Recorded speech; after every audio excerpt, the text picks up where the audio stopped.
성경 봉독하면서 사실 구약은 성경 봉독하기가 좀 힘들어요. 단어들, 어휘들이 생소하고 그러다 보니까 이렇게 발음도 잘 안 되고 그런 게 많고 읽었다 할지라도 요즘 쓰는 용어들이 아닌지라 무슨 말인지도 모르겠고 그런 게 많죠. 특별히 이제 출애굽기가 앞부분은 스토리라서 좀 재미도 있고 그런데 이제 뒤에 가서 제사법 성막 이후를 다루면서 여러분들 개인적으로 이제 아이고 이게 무슨 말이냐 하는 그런 경우가 있을 겁니다만 여러분이 설교를 통해서 이 안에 들어가 있는 메시지를 잘 붙들기 바라요. 오늘 이제 뭐 기름, 향 이런 건데 여러분하고는 전혀 상관이 없어 보이는 거지만 하나님이 도대체 무슨 말씀을 하시려는가 거기에 한번 집중을 하도록 하겠습니다. 일단 대강이라도 여기 적혀져 있는 그 내용이 뭔지 내용 자체에 대한 이해는 좀 조금이라도 해볼 필요는 있잖아요. 그래서 25절을 이제 시작인데 25절 보면은 그 22절에서 이제 25절 사이 중에 그게 뭘 말하느냐가 25절에 있어요. 그것으로 거룩한 관유를 만들 때 관유란 뜻 잘 모르죠. 그러니까 이렇게 붓는 기름이다 뭐 이런 말인데 향을 제조하는 법대로 향기름을 만들지니 그것이 거룩한 관유가 될지라. 그러니까 이 문장에서 여러분이 국산말로 이해를 해야 될 게 관유 이꼴 향기름이다. 향기름이 뭔데? 그냥 그대로 받아들여서 기름인데 향이 들어가 있는 거. 참기름 이런 거 향 아니죠. 그러니까 들기름 이런 것도 아니고 뭐 들기름, 참기름도 향은 있습니다만 그 향수의 향이 나는 그런 향기름 이걸 관유라고 그런다. 이런 걸 좀 개념을 알면 됩니다. 그러니까 당연히 향료를 섞겠지 기름에. 오늘날에는 이제 향수인데 사실 그 향수하고는 좀 다릅니다. 향유라는 것은 베이스가 기름이기 때문에 향수하고는 좀 다르지.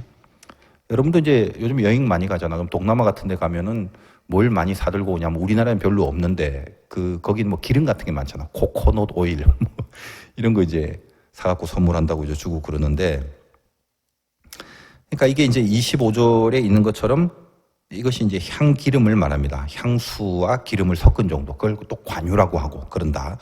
자, 일단 이제 이걸 이제 어떻게 만드느냐 뭐 자세히 다루지는 않습니다. 뭐 여러분 이거 뭐 자세히 알아서 만들 거 아니잖아.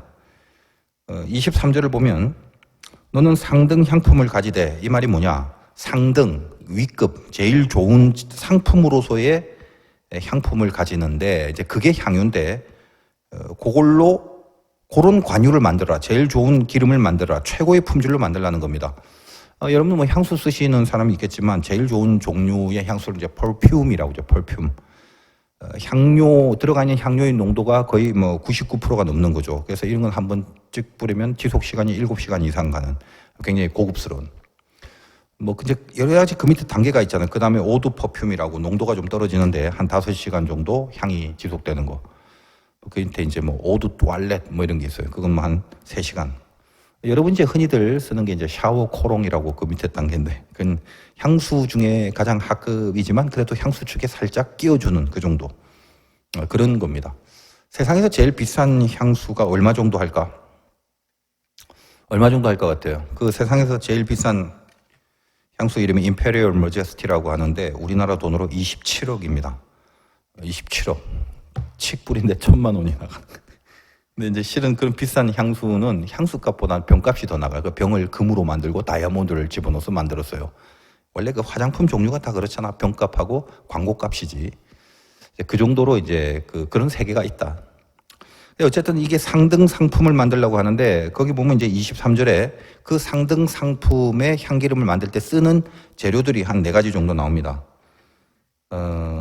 알 필요는 없지만 있으니까 한번 보자. 너는 상등 상품을 가져. 첫째, 액체 몰약 이런 게 나와요. 몰약 뭐 여러분 많이 봤죠. 하여간 뭐 그런 종류다. 그거 하나. 그 반수의 향기로는 6개 250세겔. 6개라는 게 있어요. 6개장 아닙니다. 6개라는 건 이제 월계수 같은 나무 껍질에서 채취한 그런 향료인데, 그러니까 액체 몰약 6개. 그 다음에 또 뭐가 있지? 향기로운 창포. 여러분 창포는 여러분 젊은 사람 잘 모르는데 옛날 사람들은 이 창포로 머리 감고 뭐 이랬다고 그러잖아. 아마 그런 창포라고 보고.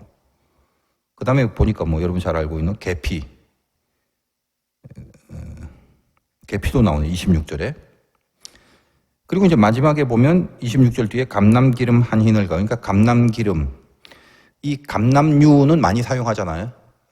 그 지방에 그 기름을 베이스로 해서 이 감람류 안에 4가지를 집어넣고 만든 상등 최고 향품의 향기름. 그걸 뭐라고 한다? 관유라고 합니다. 이렇게 만들어라. 제조법까지 하나님이 가르쳐 준 거죠. 이렇게 뭐 분량까지 말하면서.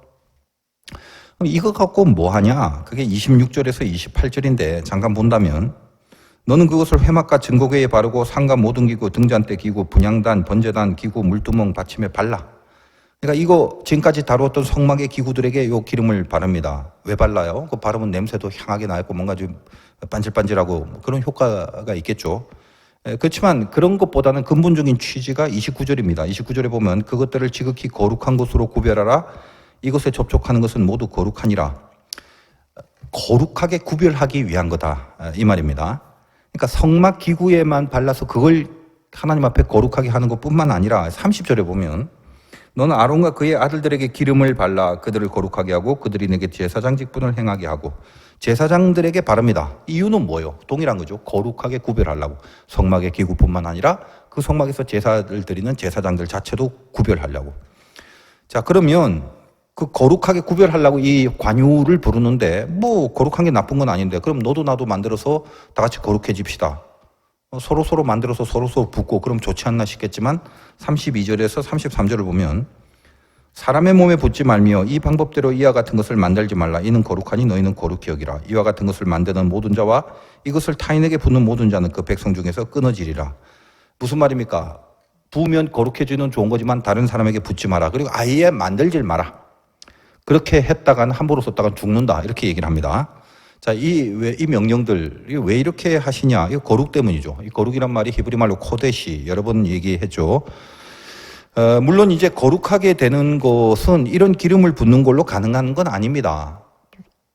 그 지멋대로 사는데 거기다 기름만 칠했다고 얘가 거룩해지나? 그런 건 아니죠. 그러나 이것이 말하는 메시지, 의미가 뭐냐? 이 기름이 말한 건 이 성령의 기름 부으심, 어노인팅이란 말이거든.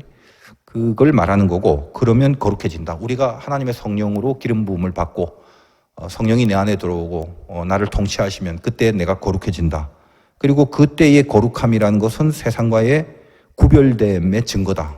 내가 세상과 구별된 것으로 하나님의 거룩함을 입었다라고 얘기할 수 있다라는 걸 말하는 겁니다. 자, 이게 이제 기름에 대한 얘기고 또 하나 이제 오늘 뒷부분에 향이죠. 향은 분향단 할 때 그 분향단 앞에 휘장이 있고 휘장을 걷고 들어가면 이제 지성소의 법궤를 만나니까 그 향이라는 건 성도의 기도라고 표현도 했고 늘 꺼지지 않게 아침 저녁으로 피워야 되잖아. 그 향을 말하는데 그것도 이제 모기향이 아니기 때문에 그걸 만들어야 돼. 아주 좋은 향으로. 그 34절에서 이제 나옵니다. 34절부터 보면 여호와께서 모세에게 이르시되 너는 소합향, 나감향, 퉁자향의 향품을 가져다가 그 향품을 유향에 섞되 각기 다른 분량으로 하고 여기 그 분향단의 향을 피워야 되는데 네 가지가 나옵니다. 소합향, 나감향, 풍자향, 유향. 뭡니까? 저도 몰라요. 그리고 뭐 이게 어떤 건지 구체적으로 알 필요도 없을 것 같고 뭐 그렇게 좋은 향을 내려고 하는 향품이겠지. 근데 여기다가 35절에 보면 그것으로 향을 만들 때 향 만드는 법대로 만들고 그것도 만드는 법이 있다 이 말이지. 거기다가 소금을 쳐서 성결케 해라. 소금을 치라고 합니다. 소금이라는 것에 대한 화학적 성질 때문에 이렇게 향이라는 거 불을 지펴야 되는 거기 때문에 잘 타게 하는 기능도 있지만 사실 그것보다도 소금이 말한 영적 이미지, 부패를 방지하는 의미에 이것도 거룩하고 성결함을 위해서 소금을 치는 거죠. 그래서 요즘 표현 자체가 어때? 소금을 쳐서 성결하게 하고 35절 뒷부분에 그렇게 표현이 아예 돼 있잖아요. 자, 그러면 이제 이 향들도 사실 그 만들려고 하는 법대로 만들어야 됩니다. 예를 들면 37절 보면 네가 여호와를 위하여 만들 향은 거룩한 것이니 이것도 거룩한 거지. 너희를 위하여는 그 방법대로 만들지 마라. 그러니까 니들 위해서 이 방법으로 만들어서 니들 위해서 쓰지 마. 함부로 쓰지 마.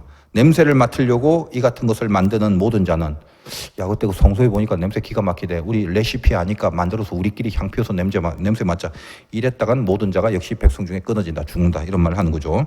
자, 이런 것도 뭡니까? 이 향도 아까 그 관유, 향기름처럼 아무나 만들지 못하고 아무나 냄새를 맡도록 그렇게 내버려 두지 않고 전부 다 뭐예요? 거룩함, 구별됨 위해서 여기만 하는 그 구별됨을 우리들에게 메시지화 시키는 것입니다.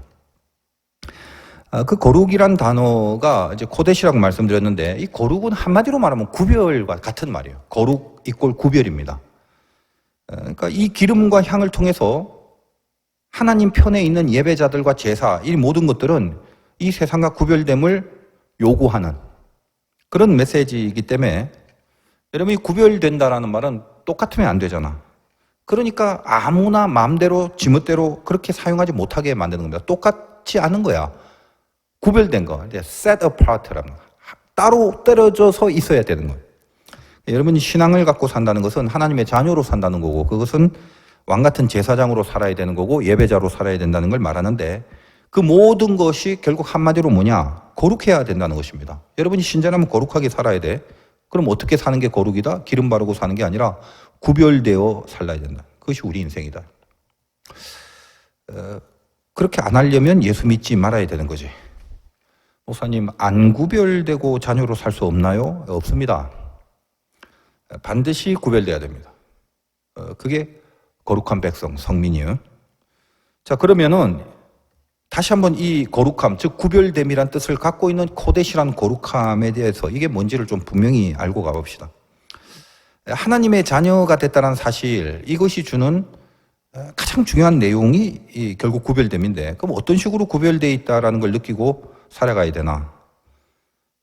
거룩이네. 그러니까 어떤 완전하게 흠이 없는 상태의 그런 성스러움이 있다는 것보다는 일단은 1차적으로 뭔가 다른 곳에 있다라는 의미입니다. 그러니까 동일한 곳에 있는 게 아니라 분리되어 있는 상태, 그것이 원래의 의미입니다. 자, 그럼 여러분 한번 생각해봐. 이 거룩의 반대말이 뭘까? 안 거룩이지. 근데 안 거룩 말고 뭔가 참신한 단어가 좀 없을까? 그럼 거룩은 구별과 같다는 거니까 구별의 반대말을 생각하면 되겠지. 그럼 또 안 구별이네. 구별이 안 되는 거, 안 구별이죠. 근데 요거를 다른 말로 좀 쓸 수 없을까? 평범이라고 하는 거죠. 제가 개인적으로 내린 결론이야. 평범, 거룩의 반대말은 평범이다. 이때 평범이라는 것은 우리가 보통 알고 있는 뭐 평균치나 그냥 상식적인 보통을 말하는 게 아닙니다. 물론 이제 사전적인 의미로는 그런 뜻이지만, 우리가 이 거룩이란 단어를 잘 이해하기 위해서 그 거룩의 반대말로서의 평범, 이게 뭔지를 한번 생각해 보자는 거예요. 평범이 뭐예요?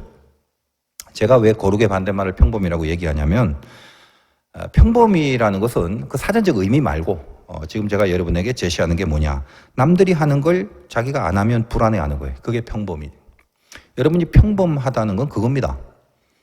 여러분은 세상 사람들이 하는 거 안 하면 불안해해서는 안 돼. 거룩한 백성이 되려면. 그러면 거룩한 백성이 아니란 말이에요. 상식적으로 살지 말라는 말이 아니야. 하나님 앞에서 구별되지 않으면 그게 불안해져야 되는데, 여러분의 불안은 하나님과 멀어진 거에 대한 불안은 하나도 없고, 가만 보면 남들 하는 거, 그 평범한 것들을 안 하고 있거나 못하면 그걸 불안해하거든. 그러면 하나님이 따로 떼어놓을 필요가 없지. 그 안에 집어넣고 거기서 그냥 해물잡탕을 만들어 먹으면 되는 거지. 섞여 사는 게 그렇게 좋다면. 좀 극단적으로 말하자면 인생 살면서 뭐 평범한 것을 벗어난 경우가 얼마나 많습니까? 뭐 가장 기본적으로 글쎄 뭐 그런 경우가 많잖아.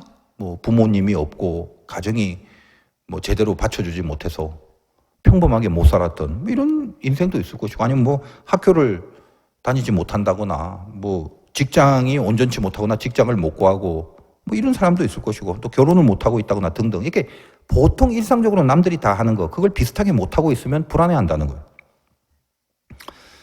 성경에서 이 평범한 일들을 뭐라고 하냐면 4가지로 말합니다. 먹고 마시고 장가가고 시집가고 라고 해요. 그게 뭐 나쁜 건가? 나쁜 게 아니죠. 근데 이걸 평범하게 여기는 진의가 뭐냐? 여러분이 한번 마태복음에 있는 거기 때문에 한번 찾아봅시다. 마태복음 24장으로 가는데, 이 마태복음만 아니면 안 찾을 건데 설마 마태복음도 못 찾겠나 싶어. 그래서 마태복음 24장 36절 보겠습니다. 36절에 보면 이렇게 되어 있어요. 그러나 그날과 그때는 아무도 모르나니 하늘의 천사들도 아들들도 모르고 오직 아버지만 아시느냐. 무슨 심판이 있는 날이 있다. 심판이 있다라는 말인데, 그 다음에 노아의 때와 같이 인자의 임함도 그러하리라. 여러분, 노아의 때가 뭐예요? 심판이 있는 날이지. 인자가 오는 심판도 그러한 노아의 때와 똑같다. 그때 뭐 했는데? 홍수 전에 노아가 방주에 들어가던 날까지 사람들이 뭐요? 먹고 마시고 장가들고 시집가고 있으면서 이 4가지를 했다는 거예요. 이 4가지가 뭐 잘못된 거야? 죄야? 아니죠. 여러분이 평범하게 다 하는 거잖아. 근데 그렇게 하고 있으면서 39절, 홍수가 나서 그들을 다 멸하기까지 깨닫지 못하였으니 인자의 임함도 이와 같다. 깨닫지 못했다 이 말이에요. 먹고 마시고 시집가고 장가가는 게 잘못된 건 아닌데 그 평범한 것들을 평범하게 저 세상 사람들이 하는 것처럼 하면서 살더라. 그걸 평범이라고 한다. 그 거룩은 뭔데? 그럼 거룩은 뭐 안 먹고 안 입고 결혼 안 하고 그게 거룩인가? 그게 아니죠. 왜 먹냐라. 왜 입냐? 결혼은 왜 하냐? 그 의도와 목적과 그 진의가 하나님 편에 있는 곳으로 먹고 마시고 시집가고 장가가라. 이 말 하는 거예요. 이게 신자다 이 말이야. 여러분 그 성경에 보면 부부지간에 돕는 배필이라고 그러는데 여러분이 결혼할 상대는 성경의 정의에 의하면 돕는 배필이 돼야 돼. 그럼 뭘 돕는데? 부부가 돼서. 남편이 아내에 뭘 돕고 아내가 남편에 뭘 도와? 하나님과 같이 가는 거예요. 여러분 가정이라는 것은 에덴이기 때문에 아담과 하와만 있어서 가정이 되는 게 아니야. 하나님이 함께 있어요. 그게 가정이에요. 진짜 의미의 가정. 그러니까 그들이 서로 돕는 배필이 된다. 하나님을 중심에 두고 서로 돕는 배필이 된다는 것은 같이 하나님을 향해서 가는 그런 동반하는 길에서 서로 혹시 넘어지거나 지치거나 쓰러지거나 그러지 않게. 그래서 신앙적 의미에서 사실 결혼 생활이라는 건 뭐냐면요. 서로 이렇게 얼굴을 마주보며 가는 게 아니라 손을 잡고 하나님을 향한 같은 방향을 보면서 손을 잡고 같이 가는 거야. 그래서 넘어지면 일으켜 세워주고 힘들면 부추기고 이런 거다 이 말이지. 그게 부부야. 그게 부부. 그게 결혼이고 그게 사랑이고. 근데 세상 사람들이 그런 생각 안 하잖아요. 뭐 막 사랑이 영원할 것 같고 막 죽을 때까지 마주보고 살고.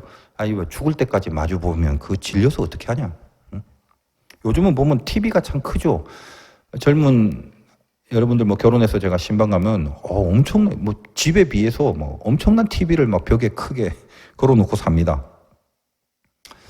왜냐면 뭐 온갖 영화들이 뭐 다 나오잖아. 넷플릭스 같은 것도 볼 수 있고 얼마나 좋아. 그러니까 뭐 CGV 안 가고 집에서 그런 것들 다 해결하니까 참 좋지. 근데 여러분 결혼하고 이제 신혼집에 가서 그걸 딱 걸어놔도 신혼 때는 그냥 서로 바라만 보기만 해도 좋잖아. 결혼해본 사람은 뭐 알겠고 안 해본 사람도 이제 느낌상 알겠지. 그러니까 TV가 아무리 커도 신혼 때는 TV 안 봐요. 서로 마주 보는 게 너무 좋으니까. 그러다가 이제 한 1년 지나면 그때부터 이제 TV만 보죠. 1년이면 너무 빠른가? 하여간 그때부터 이제 서로 마주 보는 게 별로 재미없고 TV가 더 재밌잖아. 그러니까 마주 보기는커녕 뭐 머리 치우라고 텔레비 안 보인다고 그런 말을 이제 많이 하게 되는 시점이 되는 거지. 근데 그거를 보고 왜 우리는 마주 보지 않을까로 고민하고 걱정을 하거나 이러지 마세요. 애초에 마주 보는 존재가 아니야. 같은 방향을 보는 거지. 이걸 알아야 끝까지 가는 거야, 이게. 그러니까 여러분이 이제 결혼할 친구들이 많은데 잘 고르세요. 잘. 제발 좀.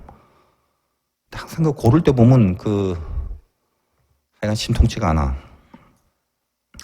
우리는 이렇게 평범하지 않게 살아야 돼요. 근데 세상 사람들이 추구하는 시집과 장가들이 있잖아. 거기에 똑같은 기준을 갖고 우리가 있다 이 말이지. 일전에 식당에서 밥을 먹는데 옆에 테이블에 아빠, 엄마, 딸 3명이 이제 밥을 먹고 있는데 고깃집이라서 그 사람들 이제 아버지가 술을 좀 먹으니까 목소리가 커지더라고요. 다 들리게 말하는데 그 딸을 보고 막 결혼 이야기를 하는 거예요. 너는 결혼할 때 검사하고 해야 된다고 막 그 주장을 하는 거예요. 집안에 검사 한 명이 있으면 모든 게 바뀐다고. 너는 꼭 검사하고 결혼해라. 꼭 검사한테 시집 가라. 근데 제가 그런 내용을 듣나 옆에서 막 거북해 죽겠는데. 근데 이 딸이 이제 그 말 듣고 하는 말이 검사들은 다 아저씨 같고 나이 들어서 싫다고 하는 거예요. 그랬더니 또 이 아빠가 아니다. 요즘 검사는 뭐 젊은 검사들이 많다고. 그랬더니 또 딸이 하는 말이 자기는 아무리 젊은 검사라도 그 뭐 누구더라 무슨 그 아이돌 그룹의 어떤 남자 가수 뭐 이름을 대면서 그런 스타일로 이제 생겨야 결혼한다고. 제가 원래 이제 남의 이야기 별 관심이 없는데 옆에서 너무 크게 다들 막 이렇게 들리도록 떠드니까 안 들을 수가 없었던 거죠. 그래서 내가 그렇게 말하는 아버지도 그렇지만 또 그렇게 말하는 딸을 한번 이렇게 슬쩍 봤어. 한 20대 중반쯤 된 것 같은데 얼굴을 이렇게 슬쩍 보기만 했는데 이거 뭐 검사하고 결혼하기 전에 얼굴부터 검사를 좀 받아야 될 것 같은 느낌이 들었어요. 도대체 그런 사고방식을 언제까지 갖고 살아가야 돼? 근데 그게 세상 사람들의 사고방식인데 세상 사람들이야 다 이해해. 뭐 그거밖에 없으니까 먹고 마시고 시집가고 장가가고 하나님 없이. 그러니까 그거 평범한 거지 그게. 근데 그 부분에 있어서 하나님의 아들들이 지 맘대로 하나님은 전혀 생각하지 않고 사람의 딸들을 위해서 취해서 살아가는 거. 그러려고 하면 그걸 평범히. 그러면 그때부터는 여러분 거룩하지 않은 거. 구별되지 않은 거라고. 거룩은 그런 평범을 거부할 수 있는 그 구별됨이라는 것입니다. 그래서 뭐다?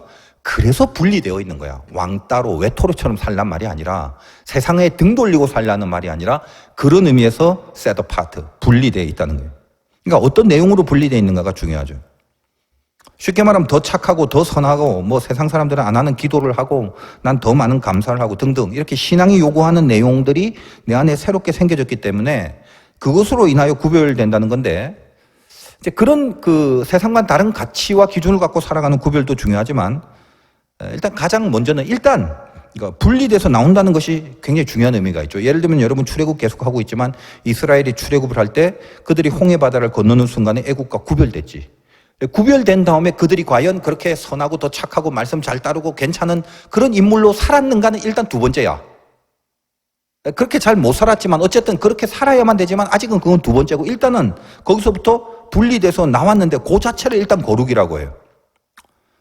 당연히 애굽에서 살 때보다 뭔가 좀 나아지긴 나아져야 되겠지만 여러분 알다시피 우리 출애굽했잖아. 홍해를 건너서 분리가 된 다음에 바로 연결하여 삶의 내용이 확연히 달라지고 신자다운 나 그건 아니었잖아요.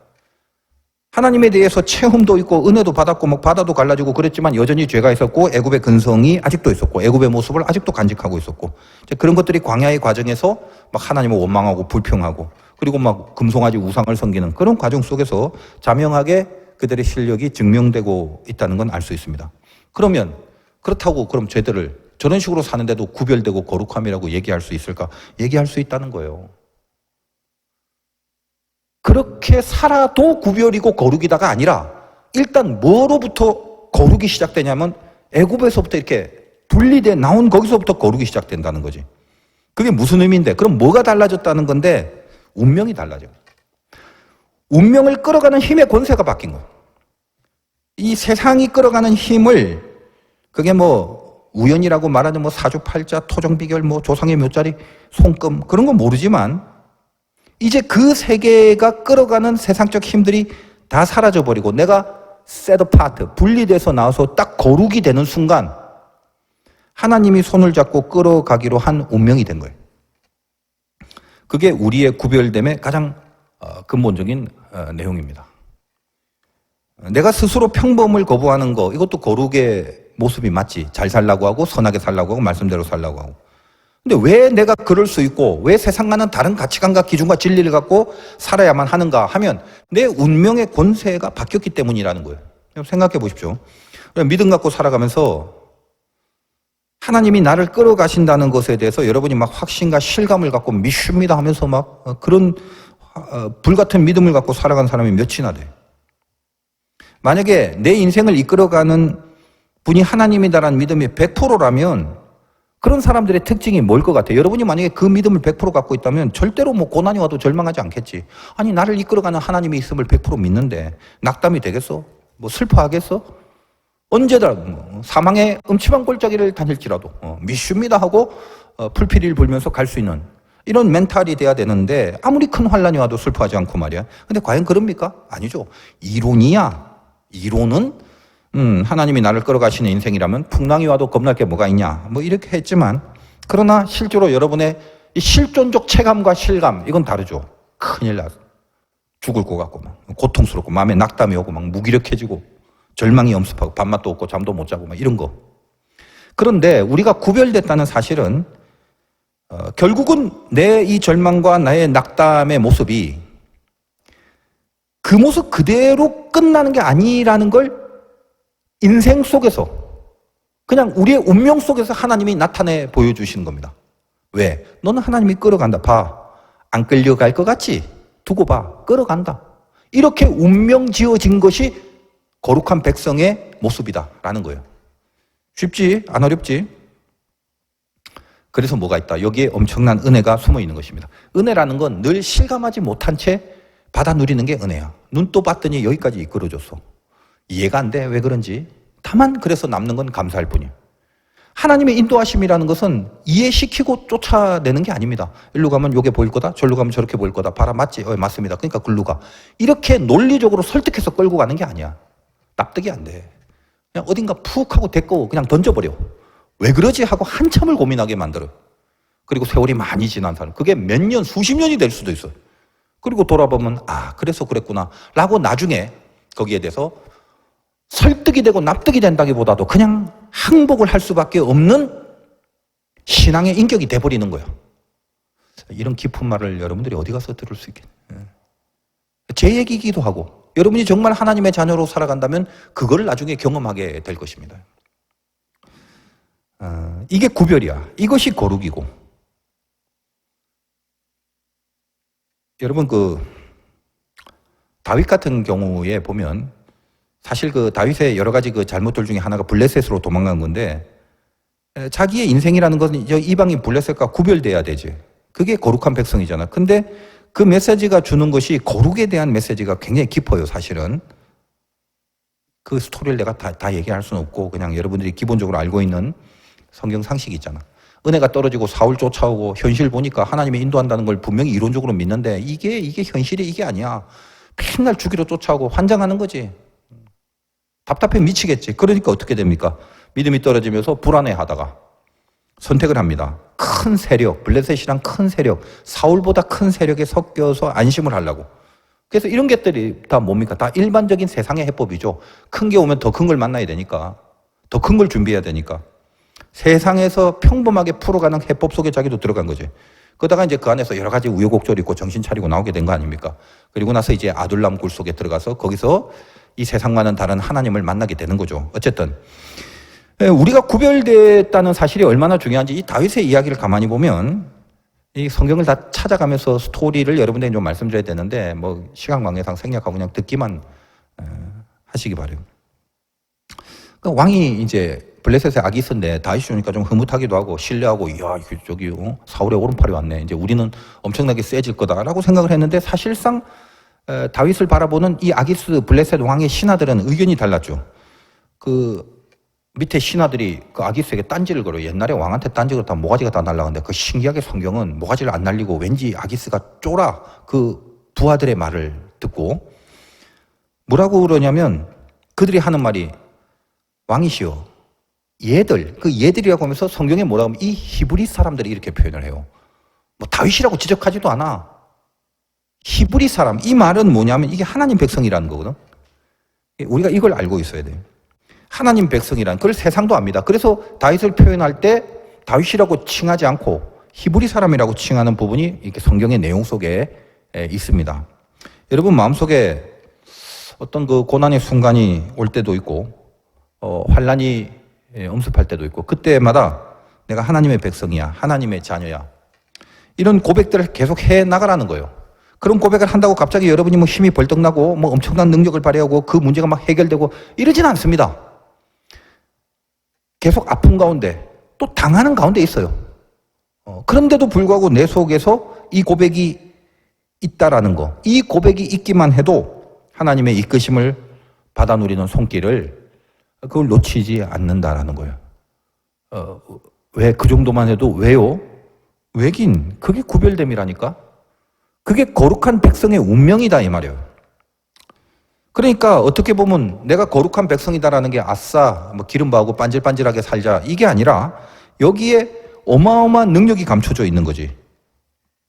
지금 그 사건을 여러분이 성경을 보면 참 재밌는데 다윗이 도망을 갔지만 그 다윗을 거기서부터 다시 set free, 분리되게 다시 거기서부터 빠져나오게 한 게 뭐냐면 다윗이 자기 혼자 뭐 아싸 내가 다시 이러면 안 되겠다 힘내자 파이팅 하면서 나온 게 아니라니까.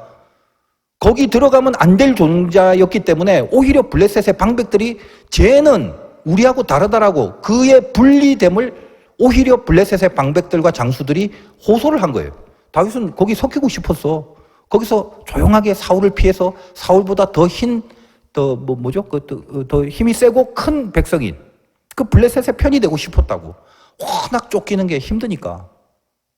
근데 거기에 섞이는 걸 누가 다윗이 스스로 빼내온 게 아니라 그들이 오히려 다윗을 다시 구별되게 만들어버리는 것입니다. 그 배후에 뭐가 있다?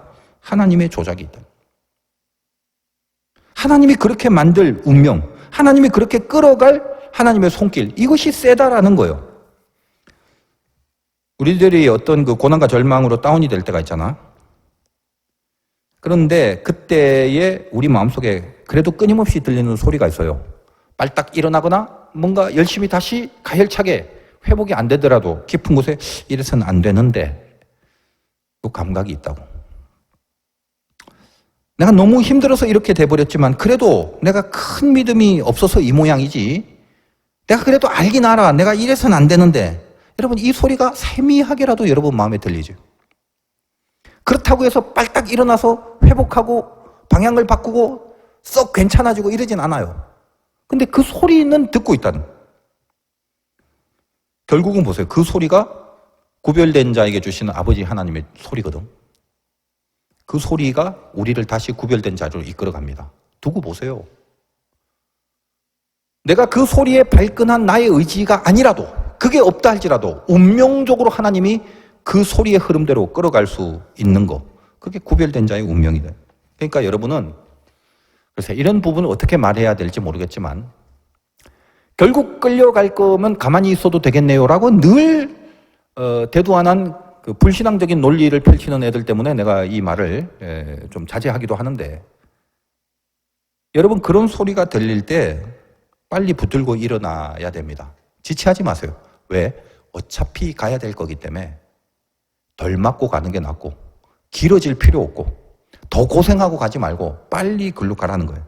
어차피 돌아가게 돼 있을 운명이라면, 어차피 가게 될 게 뻔한다면 가장 현명한 건 깨달을 때 빨리 돌아서라. 이러면 안 되는데 라는 소리가 들릴 때 그 소리가 결국 나를 이끕니다. 사탄은 다른 걸 다 방해해도 소리를 방해할 수는 없어요. 왜냐하면 그 소리는 하나님이 주시는 거기 때문에. 하나님이 구별된 자들에게만 말하시는 하나님의 소리입니다. 그래서 이거는 사탄이 막을 수 있는 건 아니에요. 그럼 어떻게 하나? 자꾸만 그 소리를 못 듣게 할 수는 없는데 그 소리에 늦게 반응하게, 질질 끌려서 게을르게 해서 미루게 하고 등한시 여기게 하고 그런 거예요. 여러분 오늘 기도할 때 여러분이 거룩한 사람 아닙니까? 관유를 바르고 향을, 하나님이 최고급 퍼퓸 한 27억짜리를 발라버린 그런 여러분들인데 다시 내가 구별된 자리로 가야 된다라는 거, 그 구별된 자리를 다시 지켜내는 시작을 빨리 하는 게 중요합니다. 구별되는 거, 그게 여러분 운명이라는 걸 믿으세요. 그분이 끌어가시는, 걱정하지 말고 내가 이렇게 떨어진 자리에서 섞여 있었다면 다시 빨리 구별된 자리로 떠나는 거예요. 이번 특세 같은 것이 그럴 수 있는 좋은 결단의 시간 아닙니까? 안 해봤던 새벽, 평범하지 않은 그 시간을 여러분이 노리고 그 시간을 통해서 다시 구별됨을 확보하는 어떤 모종의 발악을 해보는 거야. 그것도 얼마나 귀한 거예요. 그 구별됨이 하나님이 우리를 갖고 있는 하나님의 뜻이기 때문에 내가 부족함 투성이라도 그렇게 감사할 수 있고, 뭔지 모를 든든함이 안에 있는 것이고, 그리고 그걸 느낄 때 일어나는 거예요. 승리하시기를 주님의 이름으로 축원드립니다.